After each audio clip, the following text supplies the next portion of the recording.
Hi guys, I'm Jen. Welcome to Chat with Jen. I saw some videos tonight that just got my blood boiling, let me tell you. And when I started reading about things, the more annoyed I'm getting. The videos I watched were about the protesters, different countries and everything, laying down in the streets and yada yada, in traffic. Here's the thing. It's not a rally. Let's say it's not a rally. And my relative, my friend, goes out and sits in the middle of the highway or in the train tracks or whatever. Most certainly, they might be taken and evaluated for psychiatric evaluation, right? How can these people sit in traffic or across a roadway or a highway? Weren't they ever taught not to play in the street? I don't know. I didn't want to be accused of drinking the Kool-Aid, so I mixed mine with lemonade.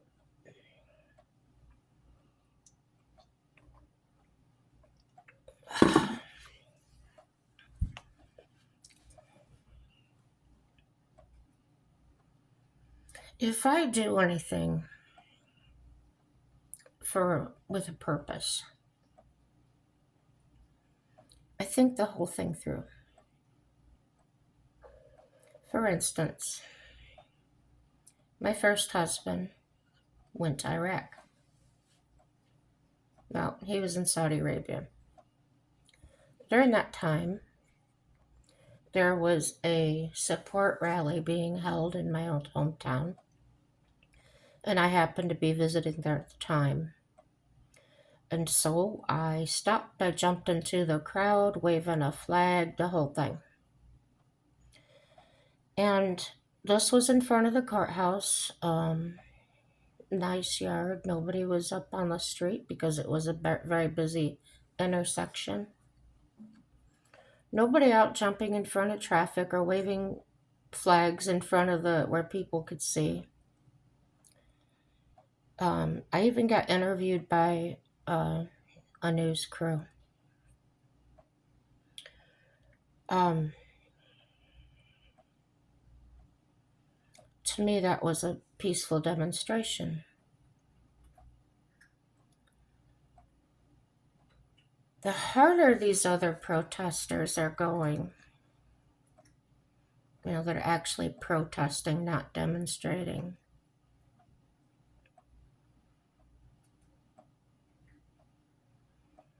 It's one thing to protest, but when you're actually lashing out physically,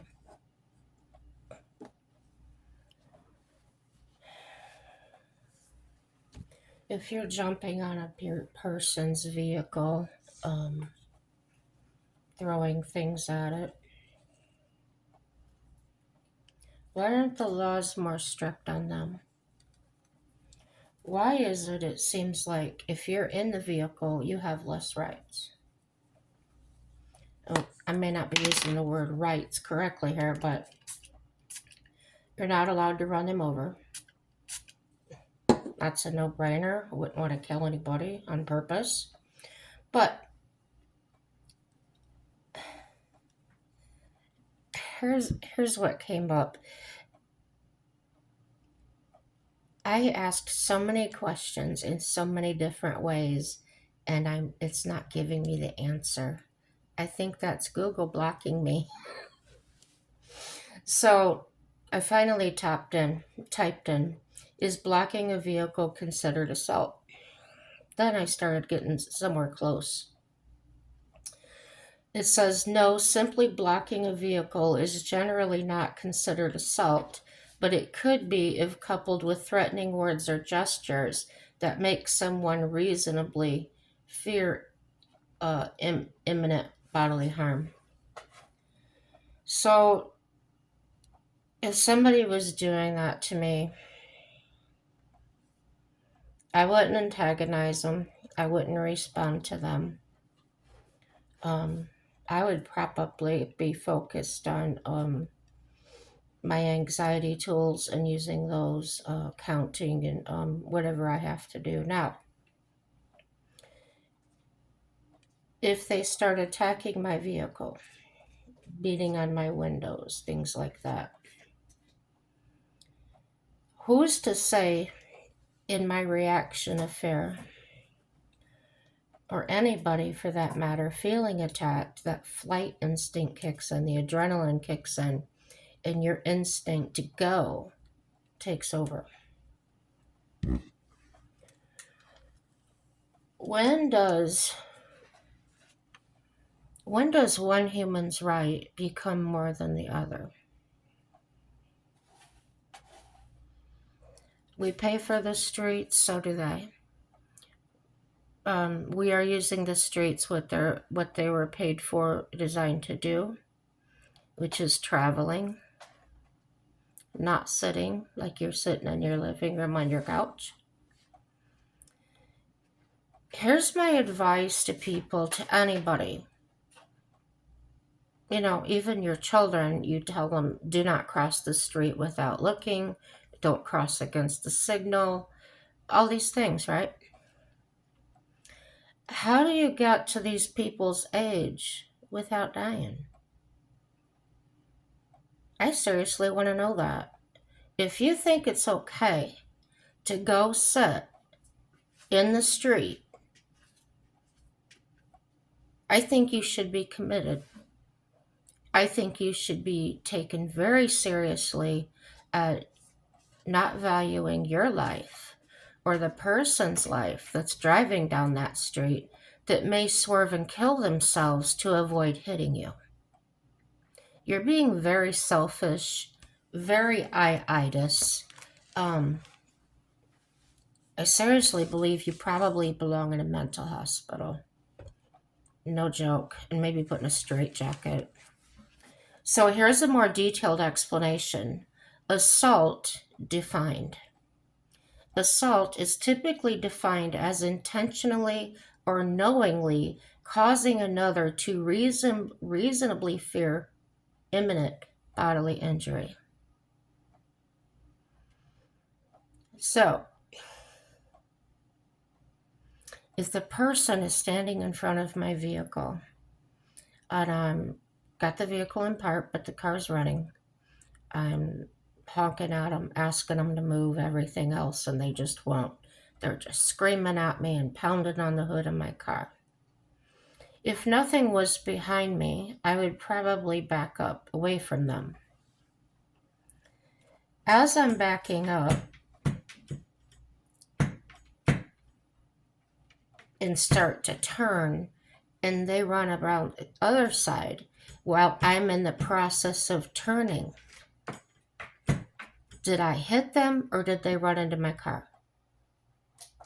That's where the pedestrian laws kick in, and they say no matter what, the pedestrian has the right of way. That's the way I understand it when I took driver's ed. Blocking a vehicle alone does not cause bodily injury, so it's not assault. Okay.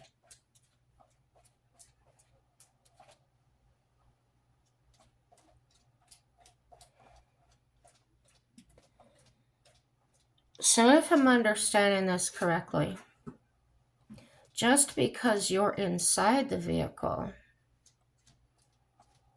you're the offender. The person out there harassing you is not the offender at that point because you're protected in your vehicle. You have no reason to have any fear from them, right?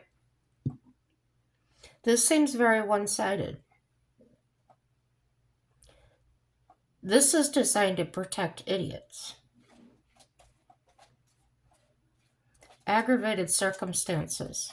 However, if someone blocks a vehicle and uses threatening language or gestures, It could potentially be considered assault under the definition of causing someone to reasonably fear imminent bodily injury. Other offenses. Blocking a vehicle might be considered other offenses such as reckless driving, obstruction of traffic, or even trespassing, depending on the specific circumstances and location.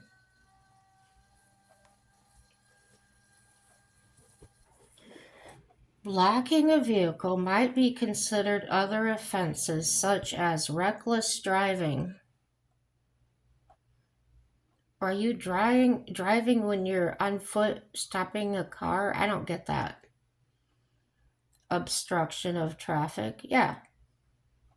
Or even trespassing, depending on the specific circumstances and location. So, I would take that as if you're you're in a store parking lot. You can be arrested, fined, taken away for trespassing if you were asked to leave and didn't. So,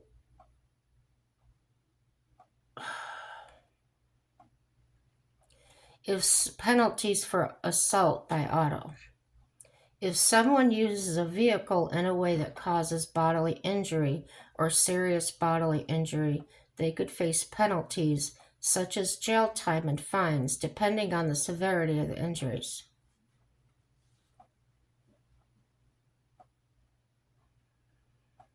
What if? I've always been accused of thinking like a lawyer.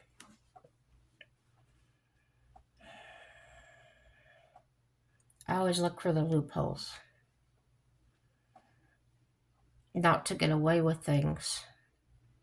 It's to protect myself. My self-preservation.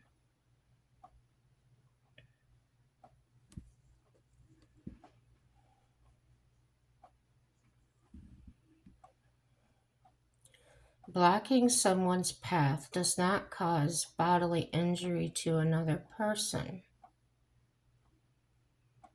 However, blocking someone's path, if coupled with threatening words or gestures, could possibly qualify as assault under the definition intentionally or knowingly causing another to reasonably fear imminent bodily injury. So if they were talking person on person, there's no car involved, and someone is blocking my way, blocking my path,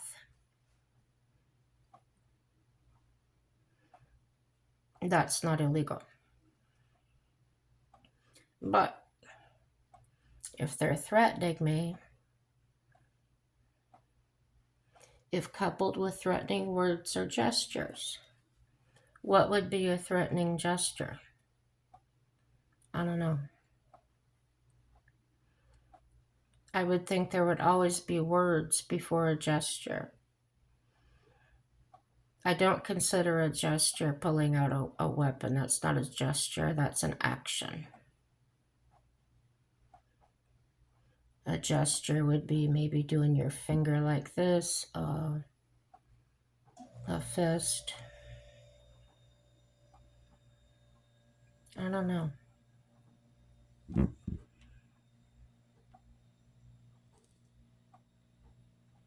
Can you run over someone who is blocking your car? No. Let's see what it says. In the US, you can't intentionally run over someone even if they are in the road. This is outside of traffic law and is a criminal offense. You aren't allowed to injure other people just because they inconvenience you.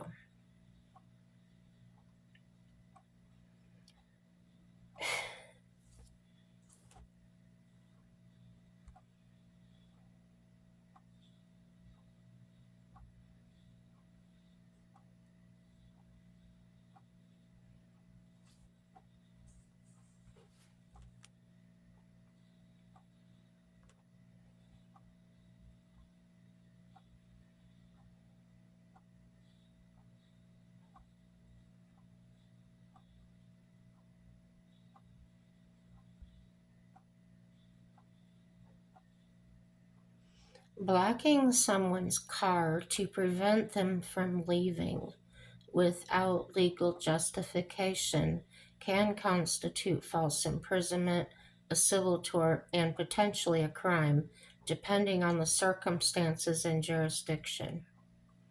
I'm assuming they're referring to there is probably immobilizing your vehicle, preventing you from taking it, leaving. So, what is false imprisonment? False imprisonment is the intentional confinement or restraint of a person without their consent and without legal justification. Elements: to establish a false imprisonment claim, a person must demonstrate intentional restraint. The person must have been intentionally restrained or confined. Lack of consent: the restraint must have been without the person's consent. Awareness of restraint: the person must have been aware of the restraint.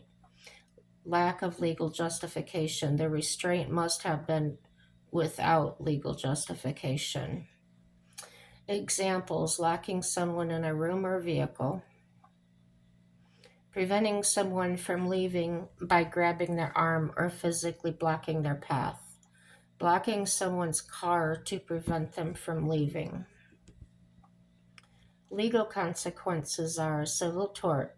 False imprisonment can be a basis for a civil lawsuit where the victim can sue for damages. Criminal offense: in some jurisdictions, false imprisonment can also be a crime, potentially leading to arrest and prosecution.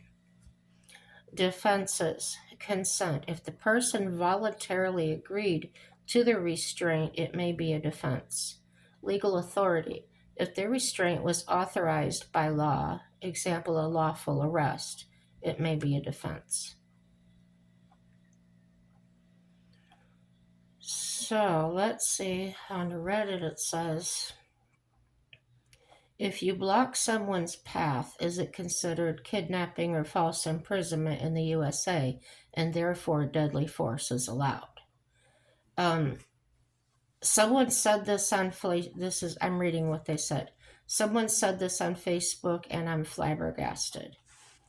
They said that if someone blocks your car with their car, it can be considered kidnapping and false imprisonment, and therefore you can use deadly force to escape the situation.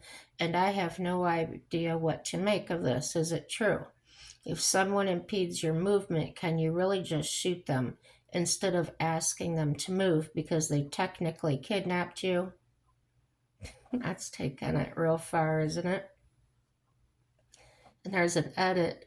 I don't think that you should be allowed to kill someone if they temporarily obstruct your path by, say, getting in your way, blocking your car with their car, driving too slowly, brake checking you, etc. So,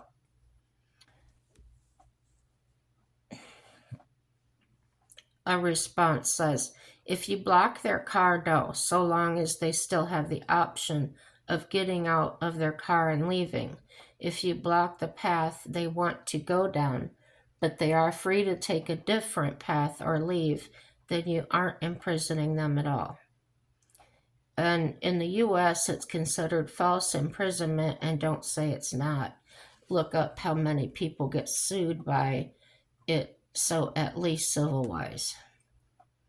Someone says, yeah, that's just what I thought. I can't see how blocking someone's car with your car or physically preventing them from going down a certain alleyway or something, for example, could be considered kidnapping.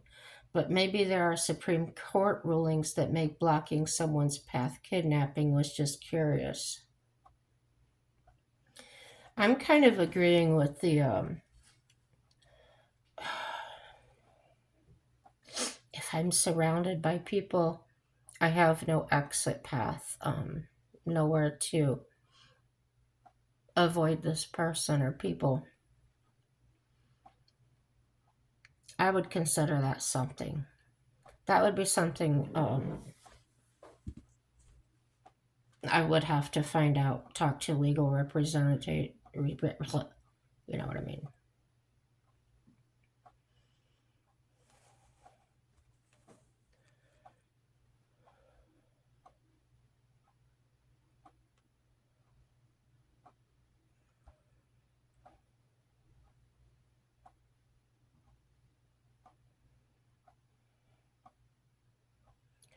These people, though, they're taking a lot for granted as far as getting on the street and that. What if somebody's brakes fail? What if they don't see you? What if they drop their phone or something and they're not looking? You know, accidents like that happen all the time, especially if you're sitting down in the road. Don't you see dead animals on the road? They get run over all the time. It could be you. Aren't you thinking of your families, your children, your grandchildren, your parents, whoever you are doing this? You're insane.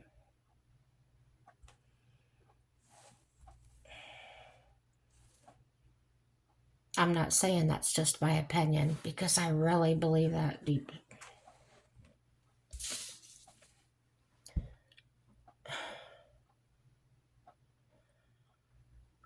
I'm not going to ask what's wrong with the world because I have a pretty good idea that what's wrong is or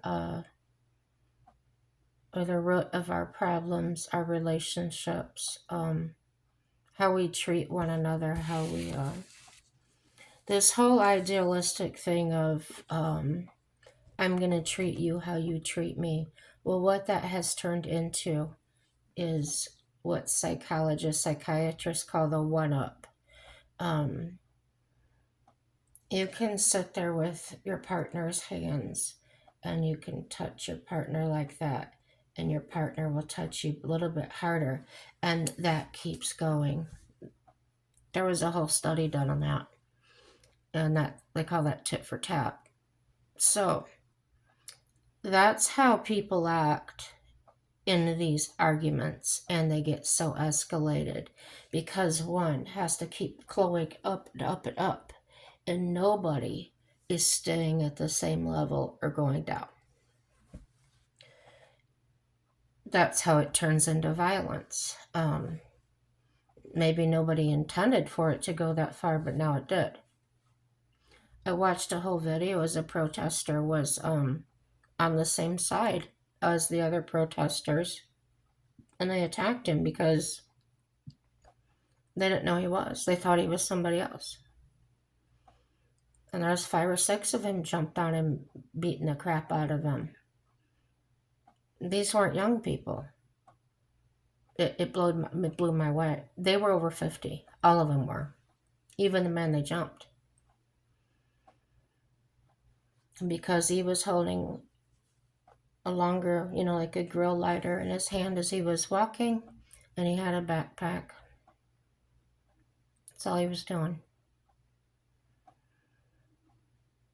It's what we feed our minds, people. That's a total perfect example of how TV shows can get us triggered into thinking crazy things that aren't even going on. My points are being made over and over and over again. I'm not the only one that sees it. I know I'm not.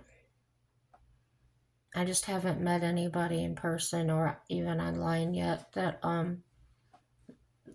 we've communicated, that I've met or anything.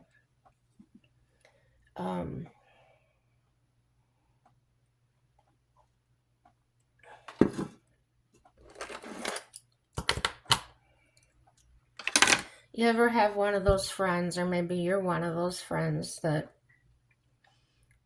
something will happen on the news or in your town or whatever, and you could just sit back and say, yep, I called that one, or yep, I saw that coming a mile away.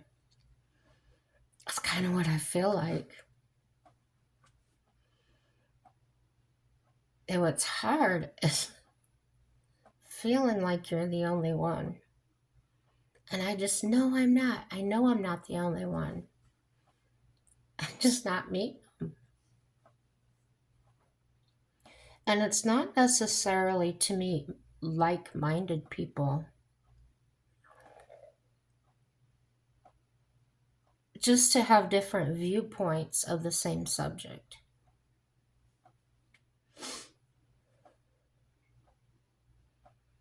have some sort of agreement. Let's say we both believe that such and such makeup is the best, or we both like such and such makeup, and I say it's the best because of da da da, and you say, oh, well, I don't like it because of this, or I do like it, but not as much as this other. To me, that's a discussion.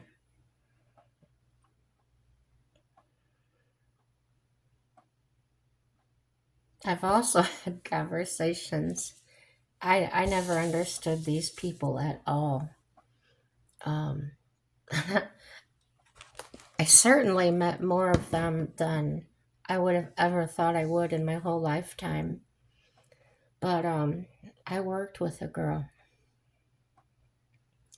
and oh, let's just say it's my purple hair. Let's say it's that girl in this purple hair, and she could say, "Oh, you dyed your hair purple." Yep, sure did. The way I am, I don't go any further than that. I don't want to get in discussions about things. I don't want problems at work. So, she'll wait for me to say something, and I don't. So then she'll go around to all these other people to get what their opinion is of it, so she can make her opinion. I know y'all know that girl or that guy. We all do. They just they're like swarms, like a disease all over the internet with their comments. They jump to the comments to see who they're going to agree with or what idea sounds good, and they're going to go ahead and go that way.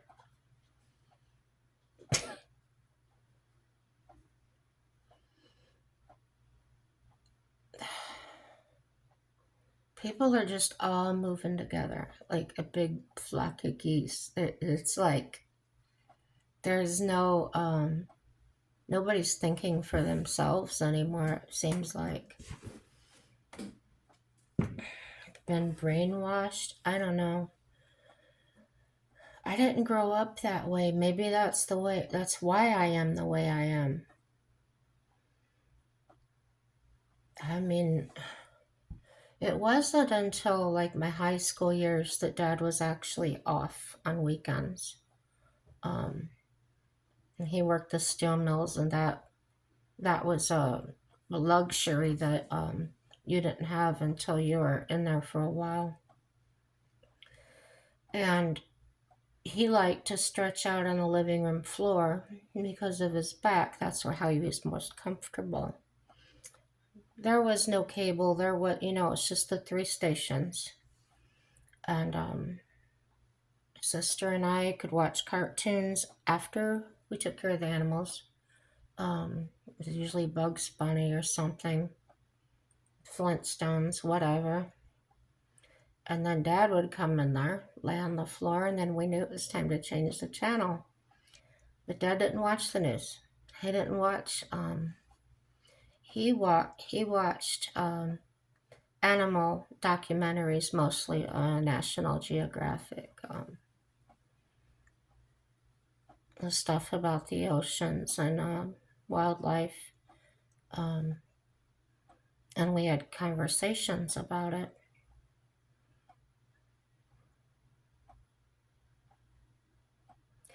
If there was ever anything off color that came on,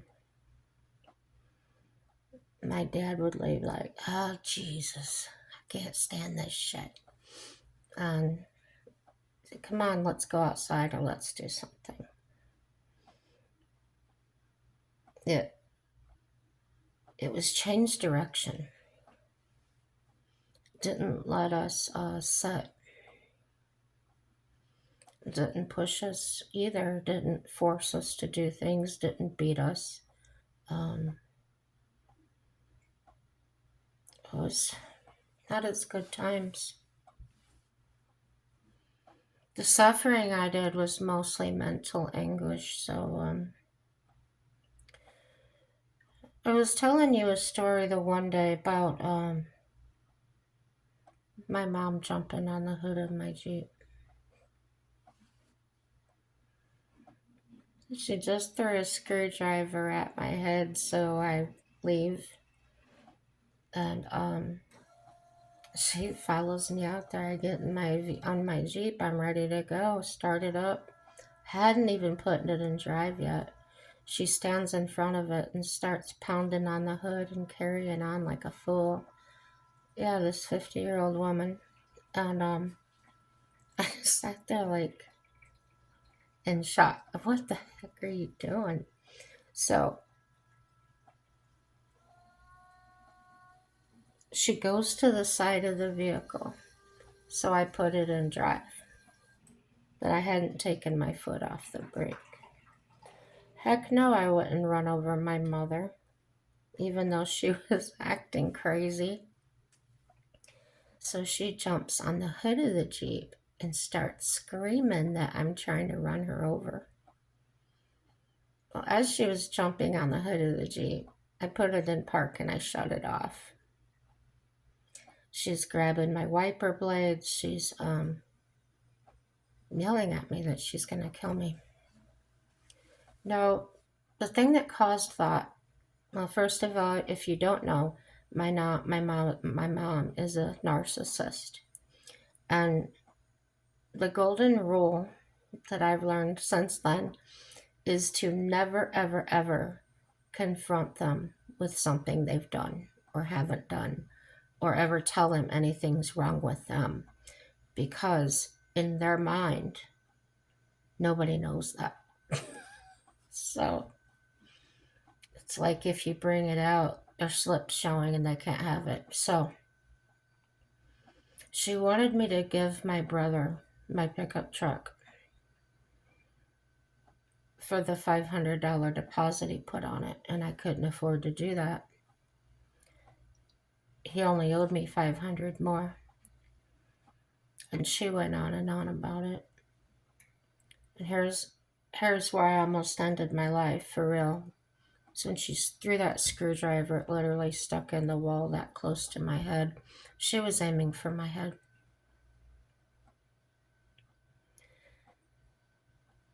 She was bragging to me like she did me this huge favor. She had me take my brother from the time he was 14 to 18. And she said she was doing me this big favor. She was giving me my dad's support check every week. It was $120 a week. I should have turned her in for that. But I didn't. She paid a $35 a month landline bill for me, and that was it. And if you had teenage boys, you know they go through more than $120 a week for groceries, right? So, during this day in her shop, this is what led her to throw the screwdriver and try to kill me. She was going on about this truck and how I should give it to him. And I said, sure, I just need the rest of the money that he owes me for that. So she starts winding up, kind of raising her voice to me, saying how she did me this great favor of giving me my dad's support check and, everything else. And I let her go on and I said, are you done? She said, yeah. And this is the first time and last time that I ever said anything like this to her. And I said, yes, I acknowledged everything she said. And I said, but can you answer my question?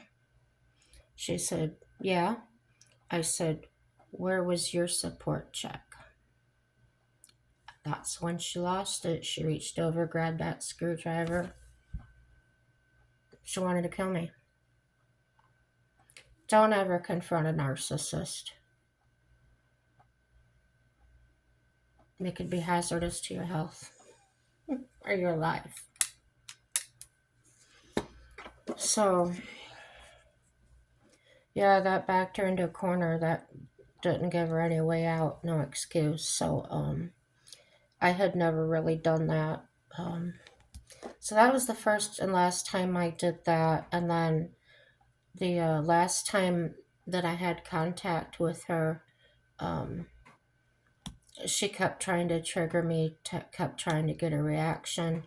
And when I finally did give her the reaction, it blew her out of the water. It was nothing, no type of reaction she had ever gotten from me before, because I have always restrained myself, always respected her.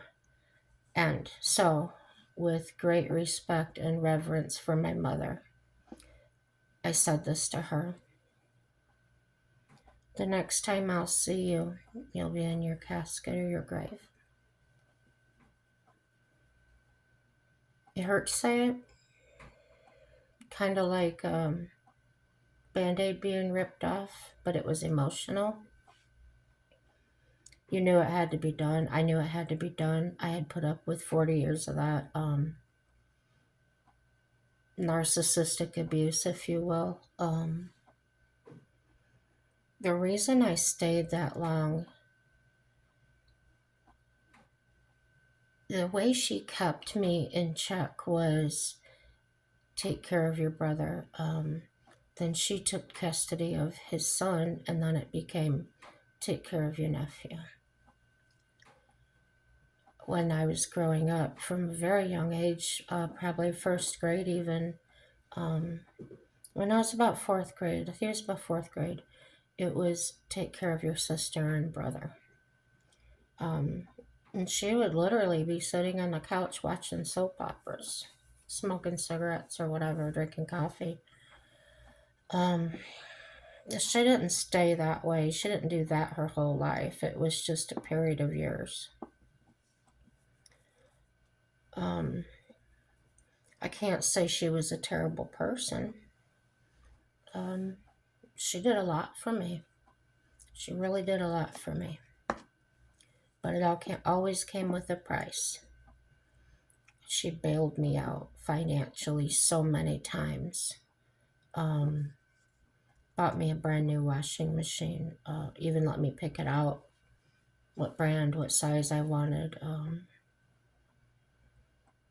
She bought me a van when my business van finally gave out completely. I mean, the rear end, it ran fine, but the rear end went out.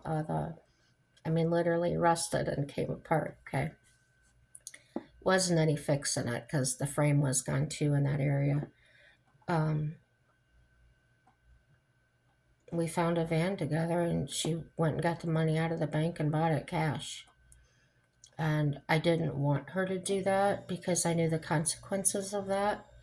There was always a price I paid for anything, everything. I always paid a price. Nothing was free, nothing was given to me freely.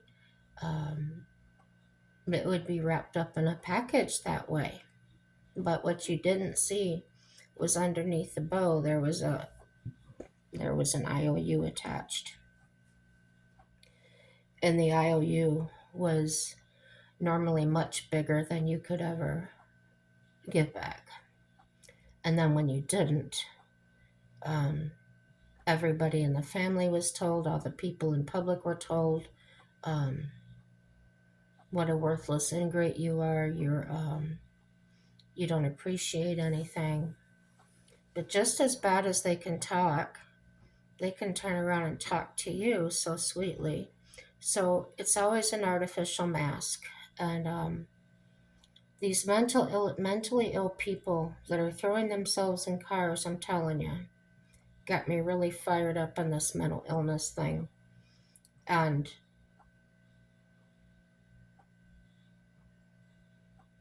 you can name it what you want. You can call it what you want. Like I've said about sin, and sin is sin, no matter how big or how small. Um, if you jump on somebody's car because you don't want them to pass through, or you want them to hear what your protest is about, um, your freedom of speech doesn't cancel out my freedom not to hear you. How do you like that? How do you like me now? So, yeah, guys, I just had to air some things out. I know it didn't make much sense, but there it was. I was so stressed out tonight, you guys. I was like pacing the floor. I'd go sitting on the bed, watch TV, then I'd get up, come out and sit in the wheelchair. I was just back and forth. Um, I started breaking out in hives. My husband says, "What is going on with you?" I said, "I'm just miserable. I'm not comfortable in my own skin." And so I sat there, I muted the television and just stared down at the floor a while and kind of got myself centered and going through my routine, my putting my feet on the floor, experiencing the true moment instead of the what ifs and what happens. Um, so, forward motion, this is how I resolved it. It was about getting angst about the surgery coming up. And as I told you guys, I was stupid. I did what they told me to do. They told me to watch the video on it. I should have never done that.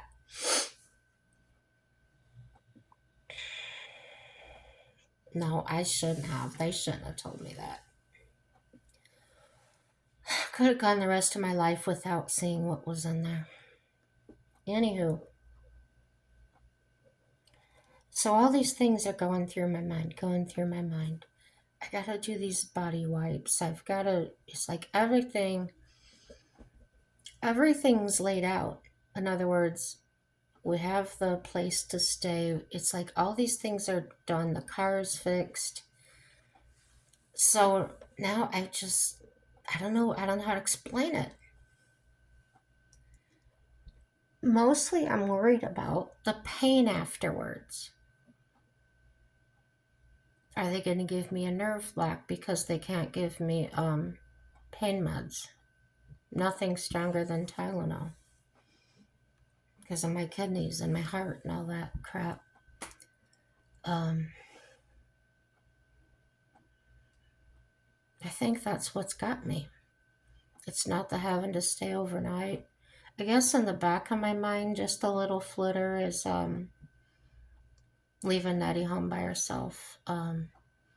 We've never been apart since she came to us as a baby. She's always traveled with us and everything. So,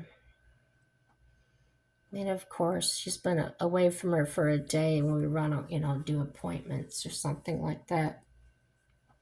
But never 2, 3 days like we're gonna be gone. So, I'm worried a little bit.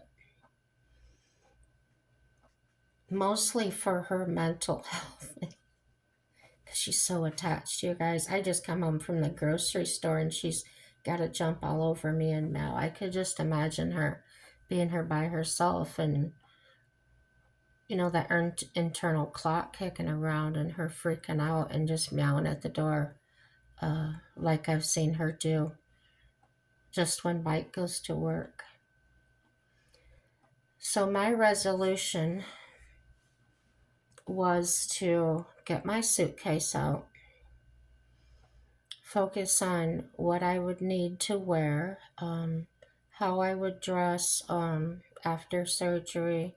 I decided on a nightgown and it's a pair of shorts.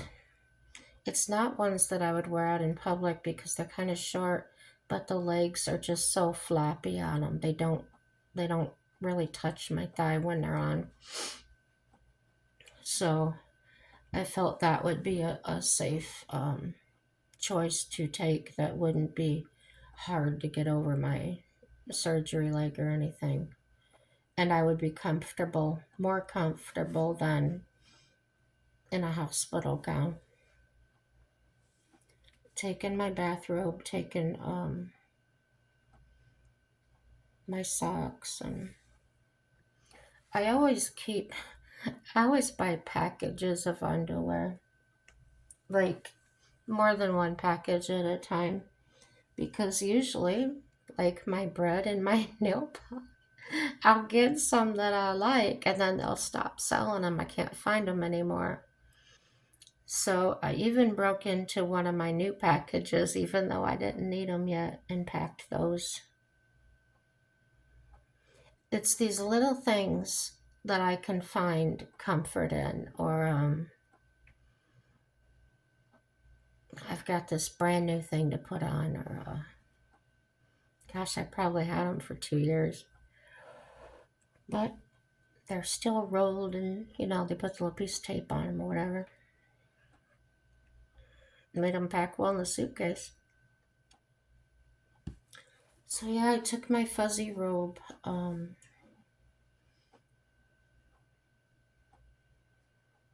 little, I have a travel size shampoo and conditioner that I take when we travel.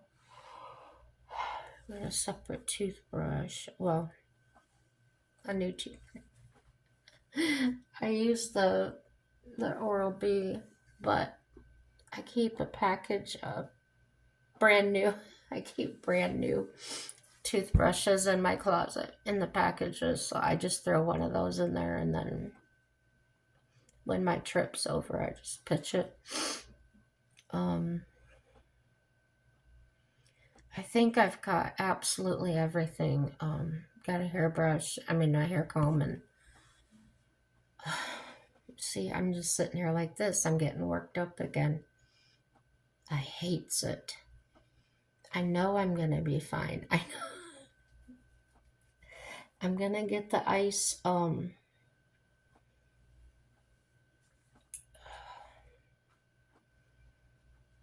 kind of ice machine. You put ice and water in it, and it goes into a sleeve that goes around your leg, and you can just add a little, the way you wrap it. You just add a little compression. There's little as much as you want. Um, so I'm as informed as I possibly can be. Few questions I'm going to ask is about the materials they're going to use. How long have they been using that type of material? Um, just general stuff like that. So the only thing I'm going to have to pack the day we leave, or yeah, that morning, is my CPAP machine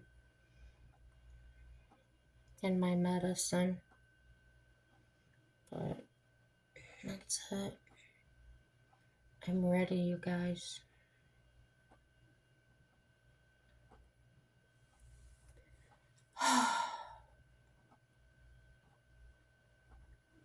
Coral's gonna come on Tuesday.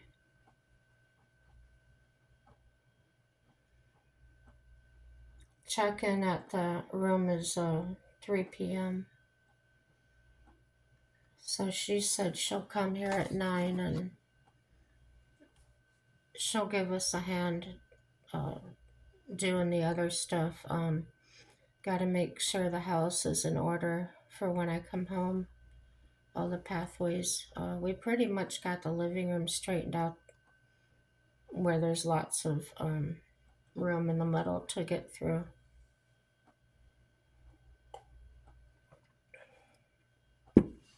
The one thing I'm kind of iffy about is in the living room we have an area rug, and I've never tripped on it, but I've seen people that have tripped on rugs, and I know that's kind of a hazard, so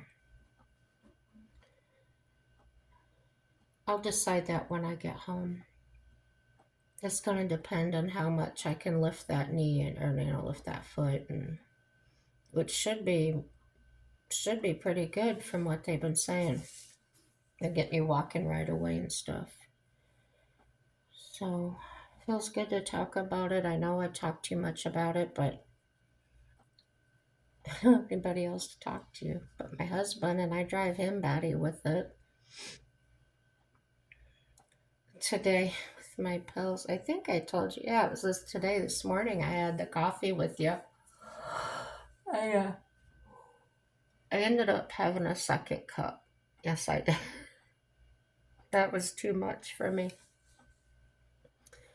And especially, my day pill, my morning pill is an Adderall. It's meant to help me try and stay awake during the day.